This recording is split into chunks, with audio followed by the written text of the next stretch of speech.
South China Morning Post, 7th of March 2023, Huawei is looking to the Middle East and Southeast Asia for growth as problems in the West worsen.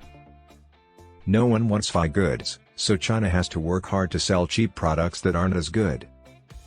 Analysts say that Huawei Technologies Co will probably stop focusing on Europe, where its goods could be banned in Germany and where it had planned to build a research center. Instead, the Chinese telecoms giant will likely turn its attention to other parts of the world. Huawei, which is based in Shenzhen, and ZTE, which is based in the same city, are likely to lose access to the German market because the German government is considering pulling the two Chinese companies from its 5G networks, local news outlet Zeit Online reported Monday, citing government sources. Huawei didn't say anything about the story. A report from the Daily Telegraph says that Huawei has scrapped a plan to spend £1 billion, $1.2 billion, in a research center in Cambridge as it moves to reduce its presence in the country. If Germany, China's biggest trade partner in Europe, goes through with a ban, it would be one of the most significant setbacks for the US-sanctioned Chinese telecoms makers' business. The possible change comes after a study showed that almost 60% of the 5G networks in the most significant European economy are based on Chinese technology. This made local officials worried about the country's reliance on Chinese telecoms suppliers at a time when other European countries are trying to ban Huawei from their markets out of security concerns. But Xiang Ligong, who started cctime.com, a Chinese website with information about telecoms, says that a total ban on Huawei equipment in European markets is unlikely because of the costs and time it would take to implement fully.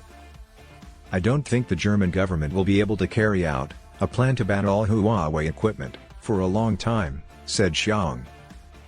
IT researcher Toby Zhu from Analysts agreed with him. He said that Huawei had built a strong base in the area and that a ban would be hard on the economy because the company's products are affordable and technologically advanced. As the US pressures Europe to pay more attention to Chinese telecom equipment, Europe will likely accelerate its push into other markets. On Monday, a story from the Financial Times said that Huawei wants to take part in a bid for 5G networks in Malaysia.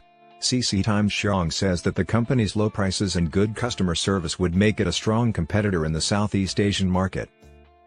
During the 2023 MWC Barcelona trade show in Spain, the company made several deals with providers in Indonesia, the United Arab Emirates, Saudi Arabia, Qatar, and several African countries.